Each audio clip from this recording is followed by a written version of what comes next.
Good evening, good evening, good evening. Jeff Colson here, Junior Hockey Advisor. Monday night, welcome back, everybody. Well, I should welcome myself back. I was the one that was gone.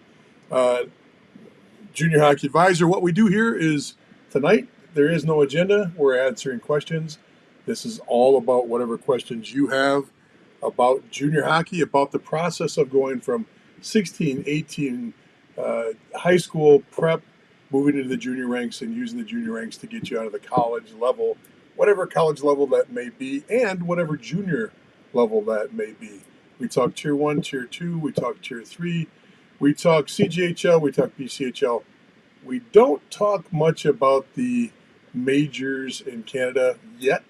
That might change. And once in a while, a few weeks ago, actually about 2 months ago, we actually talked about Swedish junior hockey. And we had one of our friends and experts, Jacob Dahlen, come on and talk about the Swedish league. So we cover it all. Once again, I'm Jeff Colson. I might be solo tonight, but we might have Mr. Bloom, Mike Bloom, join us from Chicago. Mike and I are counterparts working in junior hockey. We're both directors of player personnel. Thank you to you out there that actually corrected my job title for me. I was going by director of player development for a very long time until I looked at my Facebook or my LinkedIn didn't match my business card, and somebody pointed that out, and we fixed that. So I appreciate your help. So who am I? I'm just a guy that talks a lot of hockey. I've been doing this for about 35 years. My kids did play up through college hockey. My family's been involved in this quite a bit. I've been a junior owner, general manager, coach, head coach for multiple teams. I've been an NCAA Division I coach, and I've also had a chance to experience the game at many different levels. So I've coached at pretty much every level, boys and girls hockey, with the majority of my time being spent in junior hockey, U18 and U16. Love what I do, and I'm here to try to help you and answer whatever questions I can for you on the topic at hand. So if you're out there listening, jump on, tell us who you are. If you've had some success over the last couple of days with, or maybe not even success, but if you had a good playoff run, tell us a little bit about your playoff run in the comments. We'd love to see the comments. If you've had the ability to watch some good hockey over the course of the last few weeks, I'd love to hear about that too. There has been some excellent hockey, and for example, I just got a message from somebody on our hockey discussion group that watched the Wisconsin Augsburg game, the Stevens Point against Augsburg. I think I say it, Augies. They played for the right to get into the next level of the NCAA playoffs for Division III, and it was a 4 OT game. 3 of the 4 games on Saturday in the Division III ranks went into overtime, but this one went into the 4th overtime, and it was a grinder, 2-1 game. The question was asked of me, did I watch the game? Of course I watched the game. Did I see every moment of those 4 overtimes? No, I may have taken a little nap in between and then picked up the game as we went along. So that's all that is. So where was I? I got that coming in already on a couple texts. I was in Tybee Island. For those of you who don't know where Tybee Island is, I didn't know where Tybee Island was either. That was my wife's decision or my wife's suggestion that we go there. Had a wonderful time. Tybee Island, for those that don't know, if you know where Hilton Head is in South Carolina, which is in the south part of South Carolina, you can look to your right and you'll actually see Tybee Island. If you're on Tybee Island, you can look to your left and actually see Hilton Head. So wonderful place. Got some really interesting history to it. It was once it was decimated by fire. It was like a really high-end beach. It was called Savannah Beach at one point, and high-end hotels, high-end restaurants, and a place where a lot of stars went. And then it burned down. And then after it burned down, it kind of became, they called it the Redneck Riviera. I'm sorry. And kind of changed a little bit. kind of brought in a different level because the prices of property went way down. But even before that, it was the whole area. Uh, we couldn't figure out why they were celebrating St. Patrick's Day early. They were literally uh, celebrating St. Patrick's Day a week and a half before St. Patrick's Day was there when we were down there. Green everywhere, the bars are fired up, everything's going. Well, I guess this was if two things. One is that a lot of Irish came over during the potato famine, and so the area was heavily laden with Irish people from the potato famine in Ireland and England, and European area. I'm not sure how far or how widespread the pandemic was, but the other side of it was that there was a lot of indentured servants that came over and ended up settling after their indentured servitude in Savannah or in the South Atlanta. They moved out to Tybee Island, so that area became very Irish. So really interesting and I'm sure there's more to it. Some of you might be better on telling that story than I am, or that information. But it was real interesting. We spent some time on the beach. I'm not much of a beach guy at my age and size, but enjoyed the hell out of it. We saw a lot of cool things. Savannah is wonderful. If you have never been to Savannah, this isn't a hockey area. Tybee Island doesn't have a rink. I've often done that with my wife when we go to a trip. I used to do this when we went to Naples all the time. There was hockey rinks that I could sneak off to watch hockey. Estero, which is a little bit north of Naples, on the east side, or excuse me, on the west side of Florida. We'd always go to Naples, or we'd go to Marco Island down by that range, and I'd always sneak up and watch some hockey. Get my hockey fix during the week we were down there. This time I had to go cold turkey. There's no hockey in the area. If Savannah's got hockey, I'm not aware of it. I know they've got this crazy baseball team that they play on stilts, and the Bananas. If you've never heard of them, look them up on YouTube. It's crazy. It's like the Harlem Globetrotters of pro baseball. Fun though, real fun, and the whole time was a lot of fun. So, hey, let's talk some hockey. Let's get rolling on this. Let's see who comes in.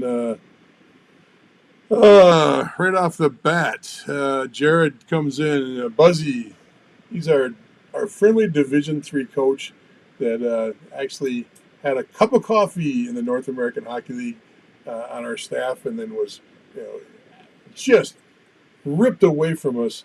His talent was so high that he got grabbed and moved up the ladder really quick, and he's now coaching at the Division III level. He says, what did he say? He says, was up to the SJHL for the last for three last week. Also caught in all games in Aberdeen and St. Cloud. What a good trip. That's a good scouting trip right there. SJHL is a great league for you to be watching, and I know Frank is throwing some comments up on the board about his grandson, who's a good player in that league. And Frank asked the question, did we go to the Crab Shack? Yes, we went to the Crab Shack. Can you not? Yeah, yes, we did. And we hit about every cool restaurant you could reach down there. And then we went to this place called Vic's in Savannah, and had some, before our meal even came out, there were some things on the menu that I had never even heard of. There was a shaved beef dish, this super thin beef, and capers, and raw egg, and just really, really, really unique. And had a blast trying some things, going out of my comfort zone a little bit.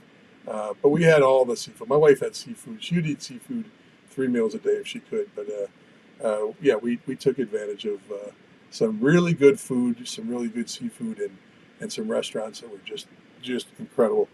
You will not. Tybee Island's only about 3 miles long. You will not run out of options for meals on a week-long stay. You'll have plenty of restaurants and plenty of opportunities to eat there. So that's really cool. Let's see if we've got anything I got to jump on right now. I know there's little conversations on one of the boards going back and forth. Okay, so I did put up a conversation piece, and that was communication with junior coaches and how important it is. And I'll kind of use this as a backfill topic. Once again, if you got questions, post them right away. We'd love to grab any of your questions. I'd also love to grab any comments if you got some games that you saw this weekend or you had a chance to watch some playoffs. I'd love to hear about it. I'd like to congratulate Jared Blank. Jared was a long time goalie instructor for our program back in the day when I was on the ice quite a bit. Uh, Jared just won the U18 state title in Rochester, New York. Well, he's the team's from Rochester. He coaches the Rochester team, and just won the U18 Tier 2 title. Good for him. Long time coming. He's a championship level coach that should have been there many a times before. Just glad to see him finally, knock that one off. He's been a assistant coach on a couple really good teams, and this is finally a chance for him to get it. So that's really cool. Going back to the Savannah conversation, yes, the Pink House is a great place. We did go over to the Pink House. We were going to try to eat there, and we did not. We ended up heading a different direction, and that was down to Vicks on the Water. The Pink House is, you know enough about it. My wife had a meal there. I did not, but I got to hear about it over and over and over again. I felt like I actually ate there. So I'm sure you probably went over this. What are the possibilities from going from the EHL to the NHL? I wish I could tell you, Troy, that's a great question. I wish I could tell you the night we discussed that. You'd have to go back through some of our live streams. We actually had a long discussion of the probabilities of EHL to the North American Hockey League. But what I can do is I can actually pull up and try to show you how to gain that information. Let's see if I can get onto the right screen. That's not the screen I want. I want to go here, and I want to go there. I want to go there. I want to go there. There we go. Okay, so here is our Elite Prospects screen. Now, for me to figure out the EHL, and specifically, I believe you asked, let me go back to the question again. You asked EHL to, get this out of the way, sorry. EHL to null. So let's start off with a null. I'll just type in null on our trusty screen here, Elite Prospects. Now, I do have the premium version, so if it looks a little bit different than yours, that's only because I'm running premium. Let's see if I can reduce myself here a little bit, or at least move myself a little bit.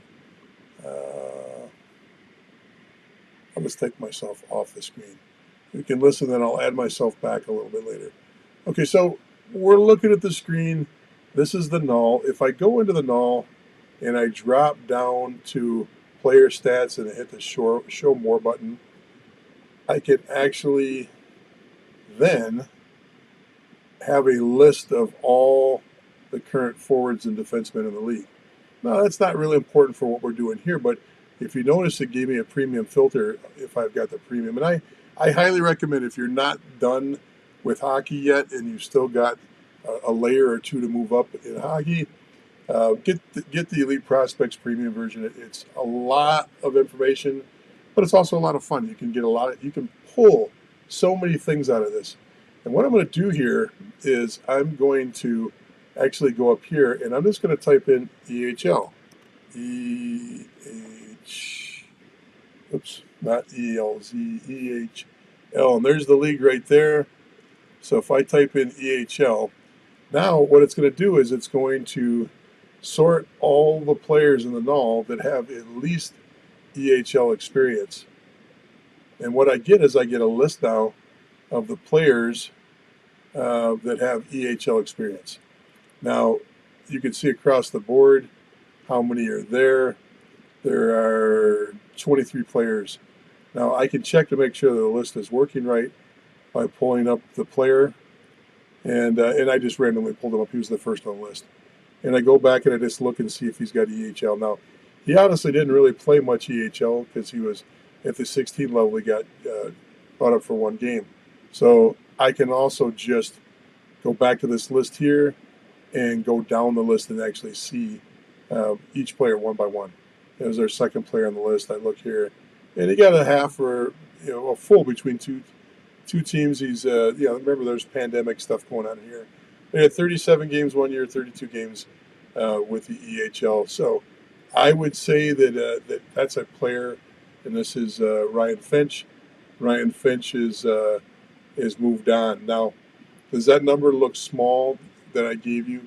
Yeah, that just tells you that it's, the EHL is a special league. And what I mean by that is, unlike the other Tier 3 leagues, I think the EHL has found their niche, whatever you want to say, more so than the other two leagues, the NA3 and the USPHL Premier. And what I mean by that is they really cater to the player that is a D3 candidate across the board. And so there's two types of junior leagues. There's a league of destination, and there's a league that will promote, and there's a league of promotion that you can transition. So the league of destination means once you're there, you don't move much, you don't leave much. But some other leagues that are leagues of destination, the BCHL is a league of destination. The USHL is a league of destination. Once you're there, most likely you're not leaving. There's very few that leave those leagues. Now, is the NAL a league of destination? Absolutely not. Absolutely not, because of the USHL. So if I put the NAL, if I put the USHL in, USHL, and I pull that league up,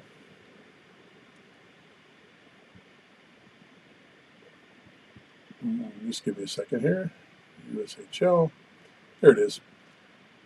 Let's pull the USHL up. Now, if I do the same thing, go down past the standings, and I look for this little green box on the player stats, I hit that box, it'll bring up all the guys listed in the league, and it'll also give me a filter on the top. If I go in there and I just go into the NAHL, right there it is, now it's going to show me guys that have NHL experience. So, just like we compared the NAL and how many players have EHL experience, now I'm going down and I'm looking at the amount of guys that are playing in the USHL that have NAL experience. And you'll see that list is, pretty good. There's 135 players. Now remember, this league isn't very big. This is, we get back up to the top here, and you can see, I'll have to go back a screen here. But just remember that 135 plus goalies. Sorry about this. I'll jump up here.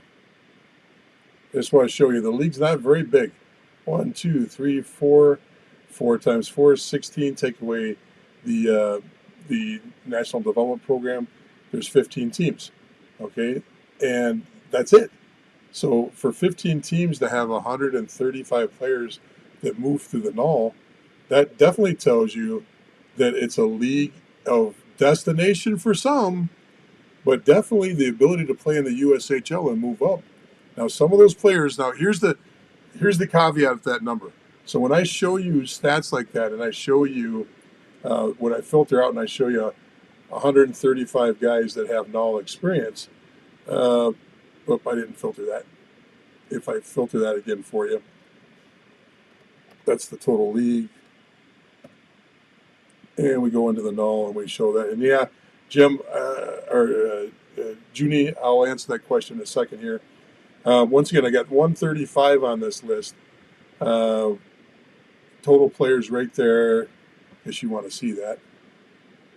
There's 135 of the total players. There's 2 pages.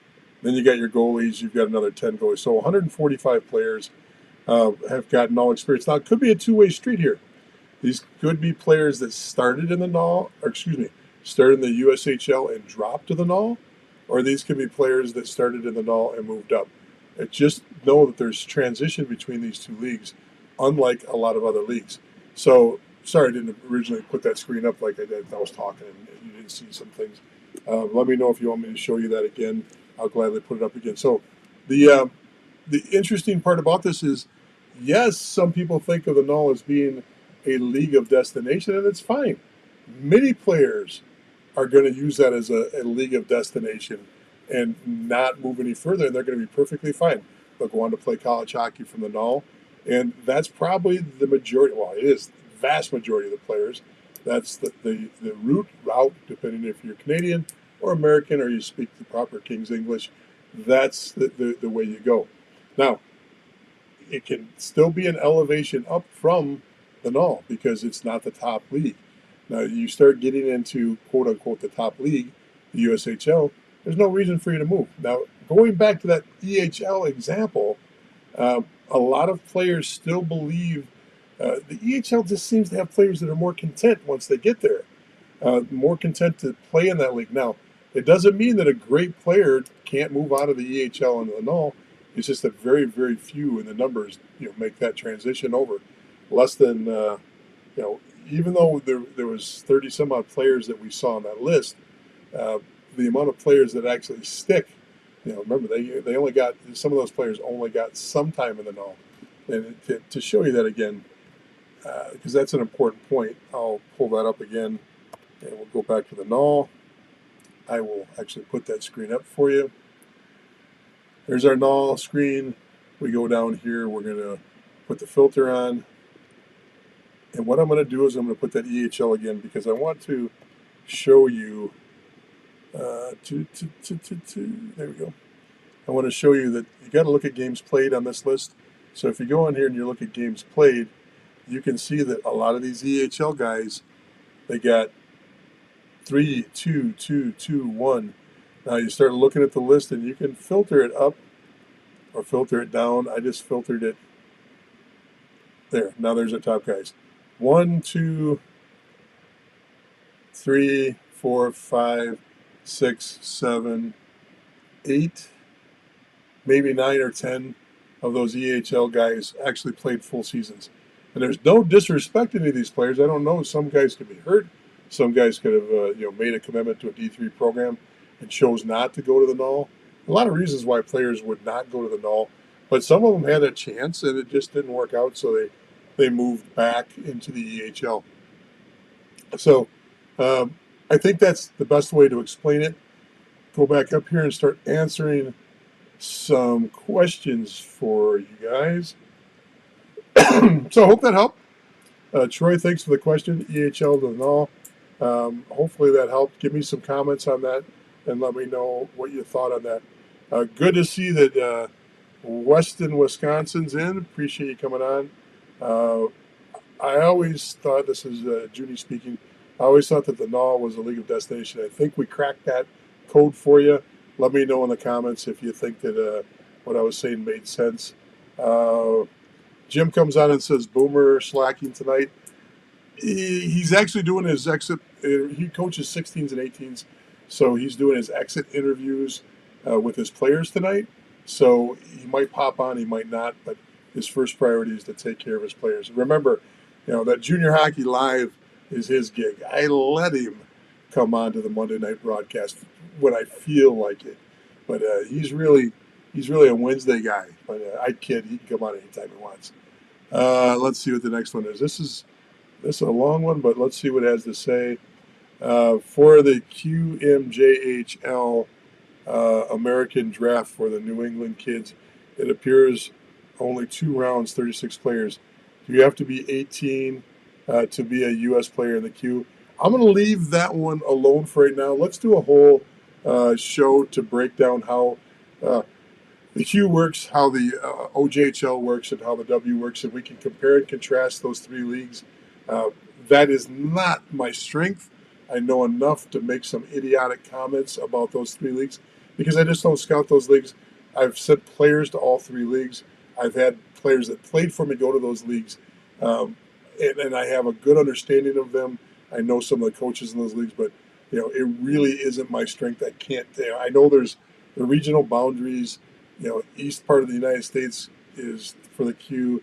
The Midwest goes to the O, and then the Western states are the responsibility of the Westerns, the Western Hockey League in Canada. But as far as the ages, and remember, the W has a really young draft, and then I'd have to do some homework on that. I'll do a whole show on that, and I'll have an expert on that can help me make sure I'm giving you proper information because that's just not my gig. So hopefully I'm not tap dancing too much around that, but I'd hate to give you some information that's wrong. Junie once comes in and says, "Do you think the USHL will expand?" Uh, I hope not. I hope not. I think that the USHL should be elite in the amount of teams that keeps the elite amount of the elite players elite, and I think that there's still a little bit of a footprint to be below them because the way I look at it is it should be a pyramid.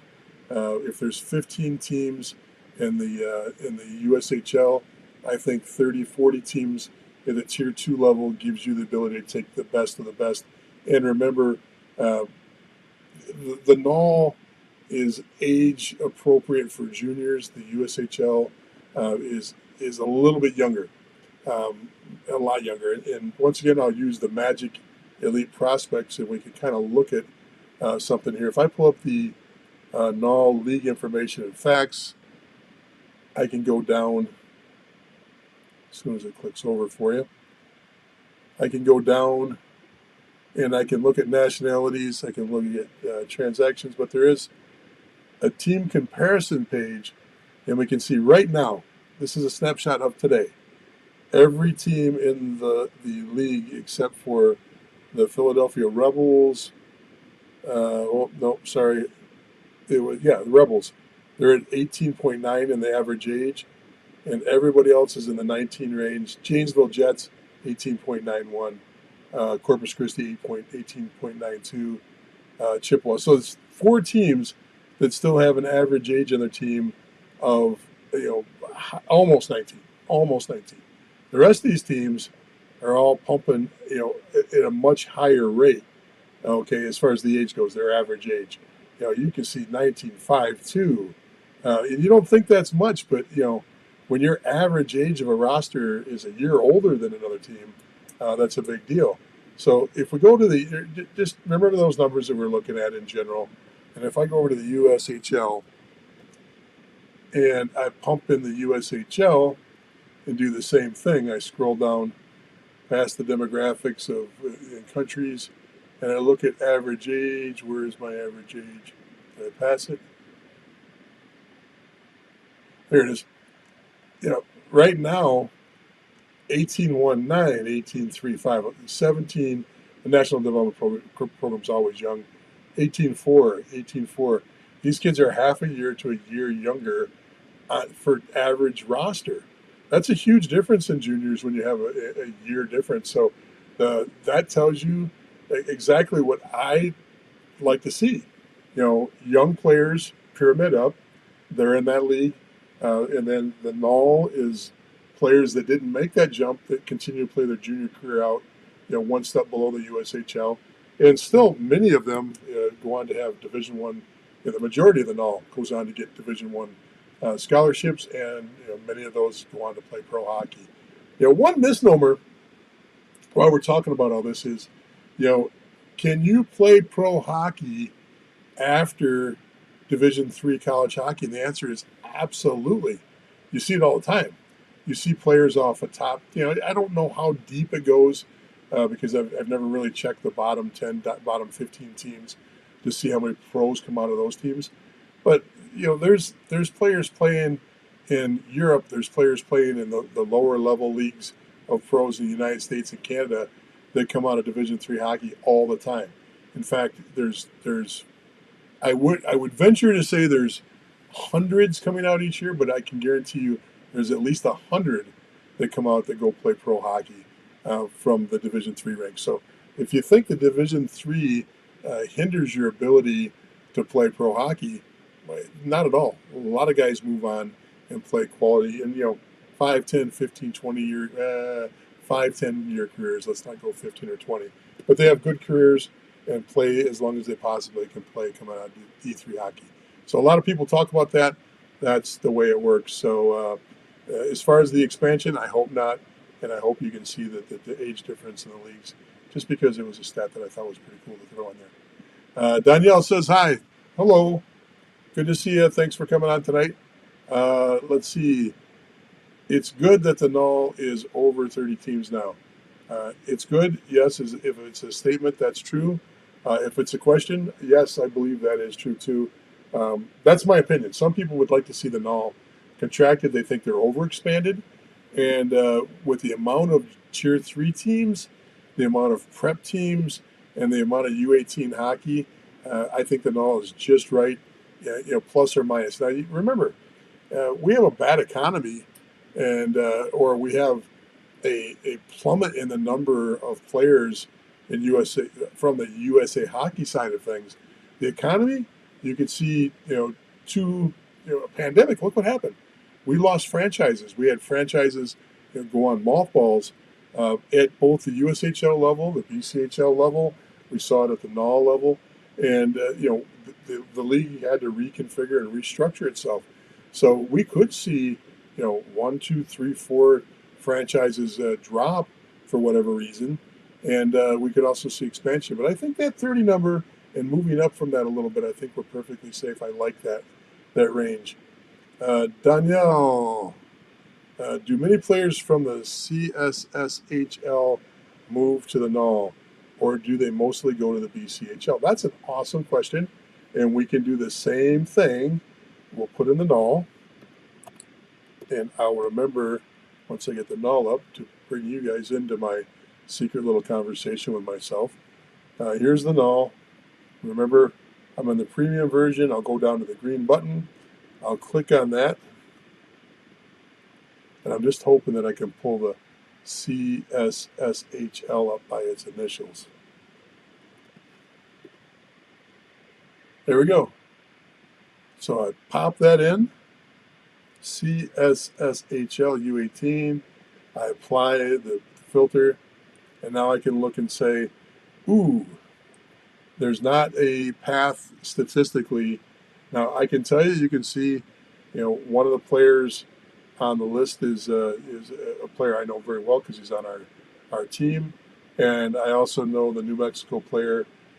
He's also a player that's in our league that's a quality player.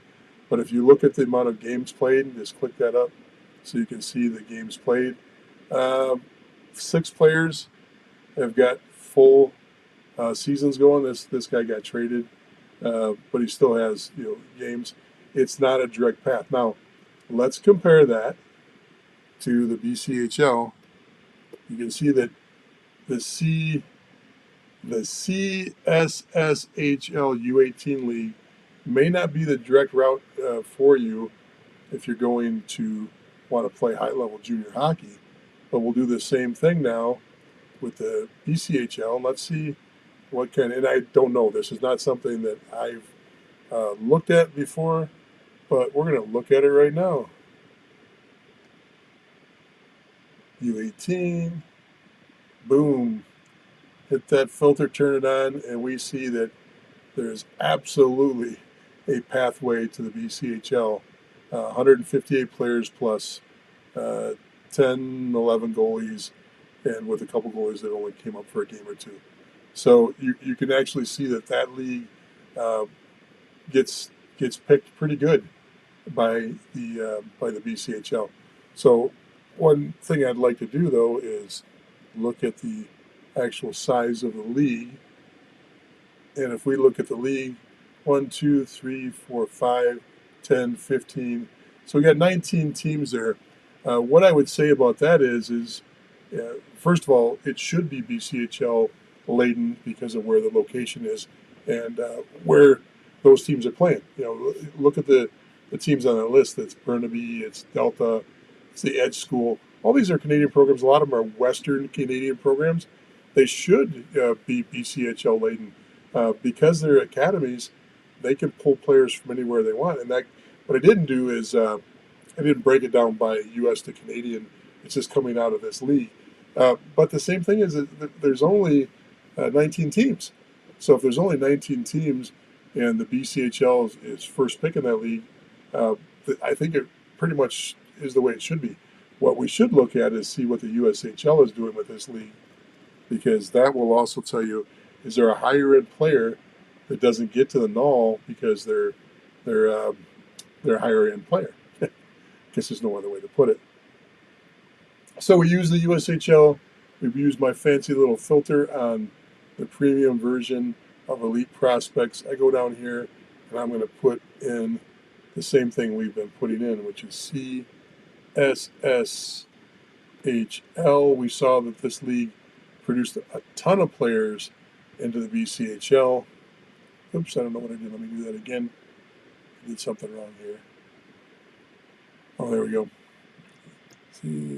CSSHL. Bear with me. This was not scripted. This is just me answering any questions I can. So, yeah, once again, between the NUL and the USHL, you're only sitting on, less than 30 players, whereas you got 150 plus players that are going to the BCHL. And I don't think there's anything wrong with that. I think if you looked at the amount of players that come out of some of our premium leagues, our premium programs, you're going to see it heavily laid on the USHL before the BCHL. And I don't think there's any problem with this being heavily laden into the BCHL. So the question comes in. Junie says or asks, so if you want to play a more physical game, you go to the NUL. If you want to play a more skilled game, you go to the USHL. I'm going to change that a little bit, Junie. I wouldn't answer it that way. What I'd say is you go to the USHL if you have the opportunity to go to the USHL. If you can play in the USHL, you're playing in the USHL. I don't think anybody turns down the USHL for the NUL. Absolutely, I've yet to hear that. If there's a real, you can play, you're a lineup guy, and you can play in the USHL, that all but guarantees you Division One. Remember, the NUL, you get about 70% plus that will go Division One out of the league. Still, the second best producer of Division One talent, but it's just not the same amount of players that you get across the board. So I would say if you want to play a more physical game, you can play a more physical game in the USHL. Nobody backs down in that league. The style, the skating in that league is fast, very fast. The skill is fast, but no coach is turning down a guy that can play physical if they meet the qualifications to be in that league. They're not going to go out and look for a slow guy that can hit, but if you've got the other attributes that allow you to play in the USHL and you got a mean streak, have at it. You might supersede a lot of your teammates that are turtleneck wearers. That's what my name for players that don't like to go in the corner very often. It may not be completely true, but that's just the nickname that I give those players. Um, yeah, offense taken. I get it if you were or have a kid that wears a turtleneck, but it's just the way it is. They don't wear them anymore unless they're built in with those Kevlar pieces because everybody's got to wear the neck guards up to what? What do they got to wear them up to now? 15s, 16s. You don't see as many of the turtleneck kids coming up through the ranks that like you used to though. So that the answer there is, if you can play in the USHL, you're playing in the USHL. I've yet 35 years, I've yet to hear anybody that's got a USHL, not just to go to trial camp or they got drafted, but they seriously have a lineup option. They're going to be a lineup player in the USHL. Go, should I turn that down to go to the NUL?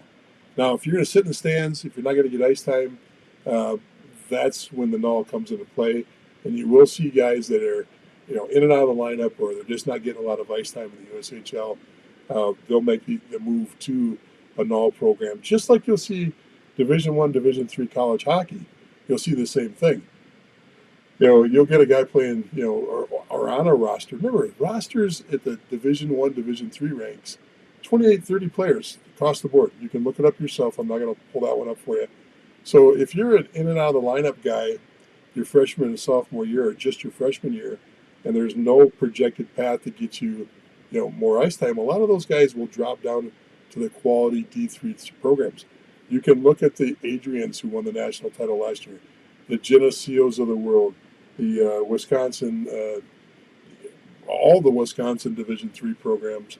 But you look at those, Stevens Point is a Wisconsin team that I'm very familiar with. chock full of Division One guys, probably 6, 8 Division One guys on that team. And you look at, the Middleburys of the world. You look at the Plattsburghs of the world, the Uticas of the world. All those teams are carrying, 6, 8 guys that are Division One drop downs because the guys just weren't getting enough ice time in Division One. And remember this whole pandemic has really put the screws to a lot of players. You might want to say it screwed a lot of players. I don't know if screwed a lot of players is the right term or not, but it's tightened down the ship on the amount of 2000, 2001, and 2002s that are getting commitments.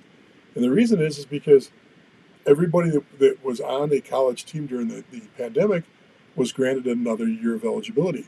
So if I get another year of eligibility and my coach knows it, he plans on me coming back. That's one less spot he has to bring in a young player. And so that's why you see these rosters bloated. You never used to see a Big Ten team. If I looked at the average amount of players on a Big Ten team from 5 years ago, 8 years ago, it was about 23. Now they're all sitting around 30. Why? Because they can stockpile players because there's so much talent that wants to continue to play because of that pandemic year. It's really changed things for right now. It'll purge out, and I'm hoping this is the last year we all have to deal with this. But it is what it is. That's all there is to it. Look, I'll hang around a little bit if you got any more questions. I really don't have. I do want to touch on communication again, but that was just a way to get the conversation going. You guys have done a great job of asking questions.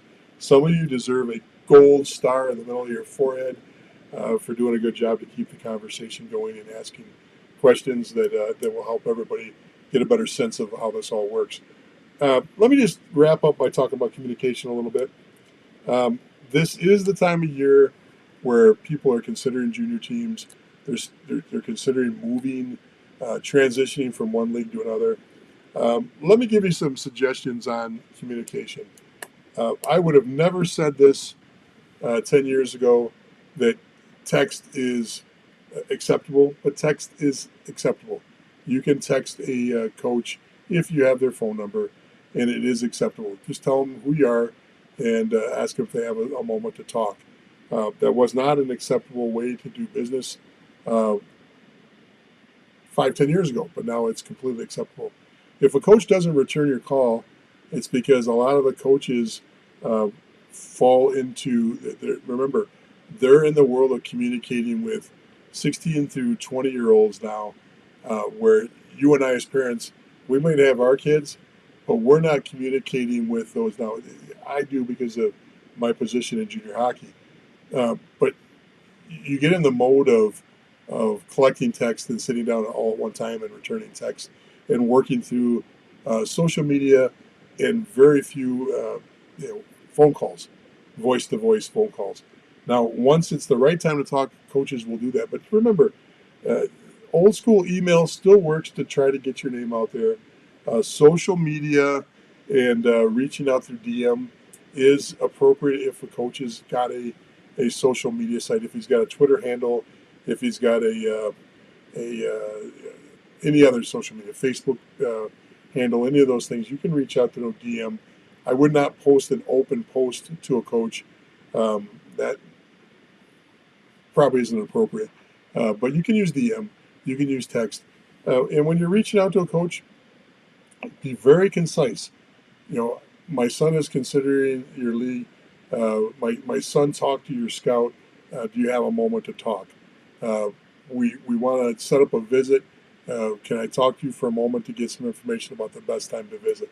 Make it very concise. Stay within the rule of shorter is better. And, I would not try to get a coach on with a litany list of things you've got to ask unless that's the meeting you've got scheduled with them. If you're really close to signing with a team and you've got to get all the questions and logistics out of the way, you can get a coach on the phone for that. But, I would try to use the other resources before I do it with a head coach or GM. I would use the assistant coach. I would use the billet coordinator. If there is a GM separate of the coach, I'd use that too. And the reason is uh, right now, this time of year, a lot of coaches are still in the playoffs, making that playoff push.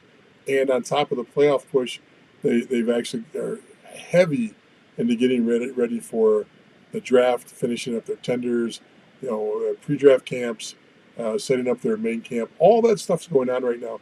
This is the busiest time of year for coaches. It literally for junior programs and coaches, this is go time.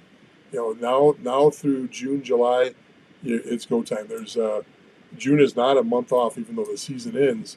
It's not a month off. If you're in the playoffs and all, you're going into mid to late June, so your time off is very very short until your main camp pops up. And between main camp and the regular season, you're entertaining trades. You're trying to get everybody set up with their billets. You're trying, there's just so much going on that, the way I always say it is, vacation for a junior coach doesn't come in the form of going away for a long time.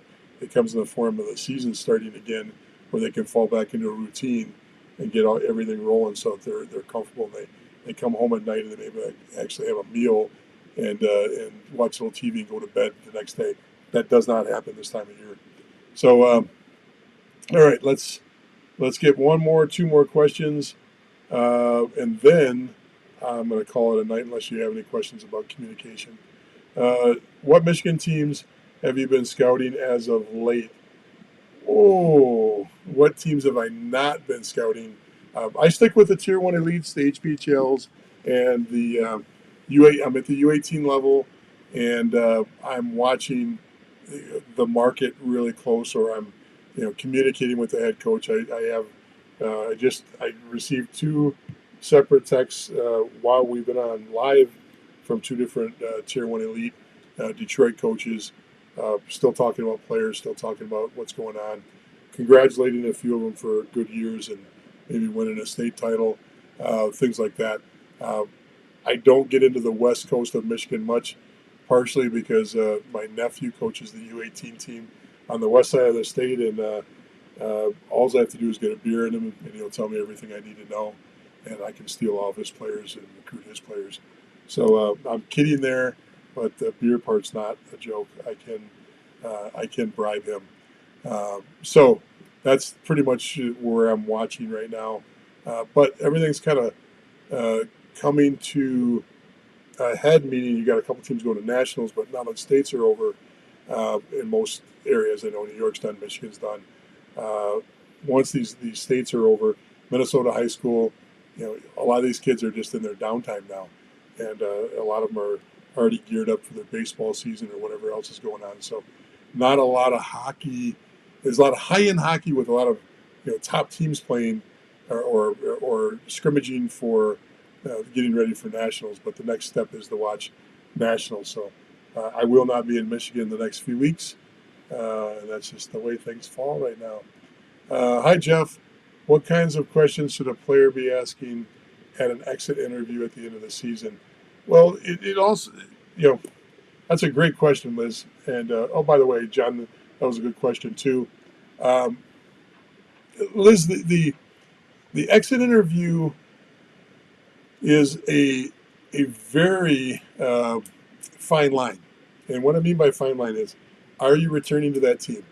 If you're returning to that team, the exit interview should be a shut up and listen, situation. And what I mean by that is, that's not time to make demands. That's not time. So if you're asked, what do you think you need to improve for next year? Say the things you need to think that be honest. That's a big part of it. But I would not go into an exit interview guns a-blazing if I plan on returning to that team. With the same respect of returning to the team, let's say you're a player not returning to the team. Don't go out guns a-blazing. And the reason is because the community of hockey is very small. You're better to smile and suck it up and not critique in an exit interview. Take whatever information they can. The kind of questions you ask is dependent on the relationship and how the team's built. To say, Coach, what do you think?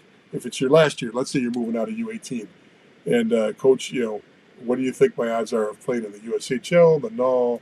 Do you see me? Where do you project me as a junior player? And a quality program is already, you already know those answers because they've already been communicating with you who they've talked to, or nobody. Whatever the answer is, you already know because the coach has those conversations. Hey, I floated your name out to every junior program that I have contact with, and I'm not picking up much, or I am picking up. There's 2 or 3 teams that are interested in you, and here they are. Let's set up a conference call. All those things are happening in good programs. Um, I shouldn't say good programs.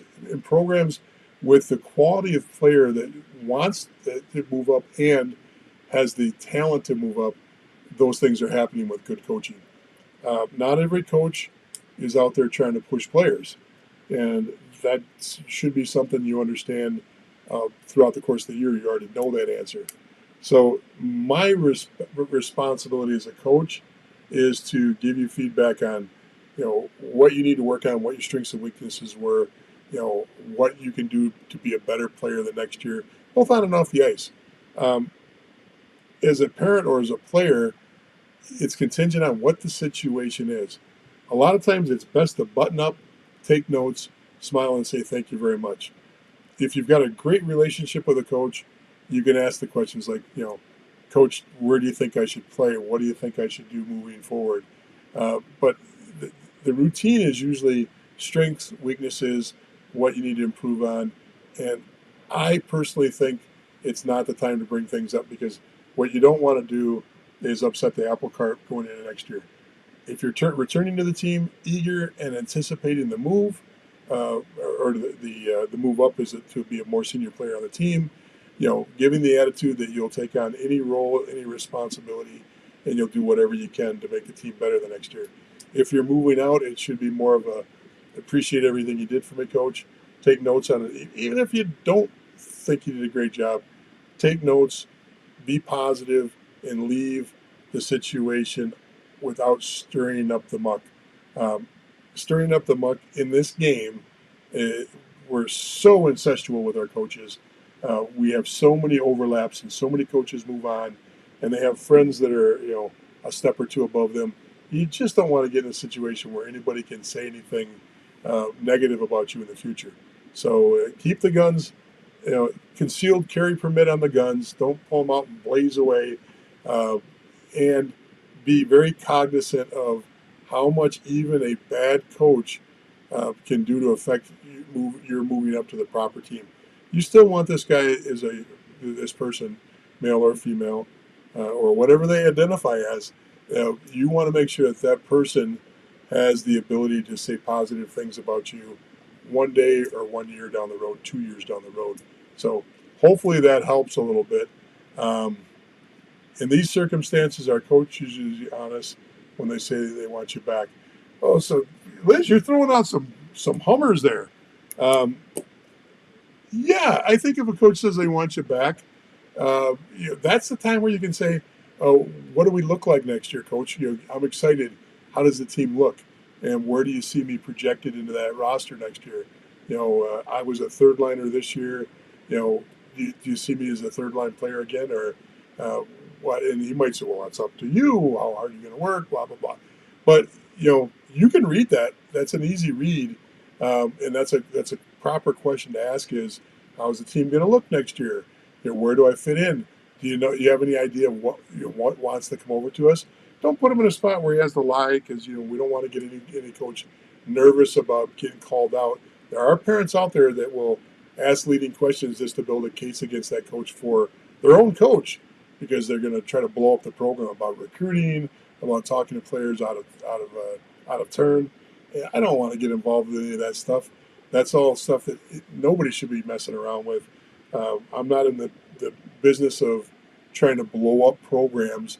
I'm in the business of, I truly believe, Liz, I know I'm a little off topic on this, but I believe a kid can learn just as much from a bad coaching experience as they can from a good coaching experience. I believe a kid can become a much better hockey player with a mediocre to poor coach as they can with a great coach. We clearly all want great coaches, but it doesn't mean there's not life lessons and hockey lessons to persevere through and to make you a better player. I've seen some incredibly good players come out of programs that are really good programs that don't have really good coaches. And so I know that's a little off, but maybe that helps a little bit of where you're trying to get information or what kind of information you're trying to get. But to the point of our coach is honest. Once again, that read should be able to. You should be able to answer that better than me by experiencing this coach for 1 year or more that you've had this coach. Are they honest when they talk to parents and players throughout the year? They're probably going to be honest. Most likely they're going to be honest at the end of the year. If they're a coach that says a lot of stuff and doesn't follow through, maybe that's a coach that's not going to be so honest when it comes to that exit interview and what they talk about projecting for next year and if they want you back or not. I know coaches that will hold on to players just to make sure that they've got enough for next year or before they find out what comes over to them. I don't like it. It's dishonest, but those are the same guys that I find that are dishonest throughout the whole year. It shouldn't be a surprise to parents. It's just sometimes, the eyes on the prize sometimes as parents, and we forget to look at the objective, evidence that's in front of us. And sometimes playing AAA is so important to somebody that they miss all the clues that this is a bad situation that come out throughout the year. So, and I'm also a believer that you can tell a lot by the parent group. Dishonest coaches usually have a parent group that reflect the coach. Not all. I'm not saying that they're all bad parents, but keep parents and a team with a dishonest coach tend to follow the lead of the coach. And so that's my opinion. That's my experience. It's not everybody's opinion. It's not everybody's experience, but that's what I've actually dealt with many, many, many coaches over the years at 16s and 18s and even at juniors. So, Liz, that's a great question. I don't know if I answered it right. I don't know if I gave you what you were looking for, but that's about all the information I can give you on that. Folks, it's been great having you on tonight. Wednesday night. First of all, don't forget, if you're not part of junior hockey discussion, junior hockey advisor discussion on Facebook, please jump on, become a part of the family. We've got a lot of great discussions on there. We've got all the content there. You can ask questions. You can get good feedback from other people. You can just observe the conversations and learn a lot too. The collective group is smarter than any individual coach or hockey person, so it's a great place to get information. Junior Hockey Advisor YouTube page. Please like and subscribe. We throw content up there. We've got some content coming up over the next month here that's already in the can that will be going on to just the YouTube page. It won't be available anywhere else. So please like and subscribe if you can to that page. Wednesday night, we do Junior Hockey Live. Now, on this one, we talk about the process and how to transition from different levels. Wednesday night, we talk about the leagues, the players, the teams, the coaches. We talk specifics about individual things. In the last few weeks, we've been breaking down our projections for the different leagues as far as the playoffs go. And now we can start going back and reviewing a lot of those picks and seeing how we're doing. We'll do that Wednesday. And I would really like to see you come on and watch. And that's where you heard me talking about Mike Bloomer a little earlier. That's when Bloomer comes on, and him and I have a blast doing that for him. We'd love to see you there too. Besides that, thank you very much. I appreciate everybody coming on and spending a Monday night talking a little hockey. And if we don't see you Wednesday, hopefully we'll see you next Monday on Junior Hockey Advisor. Have a great night. See ya.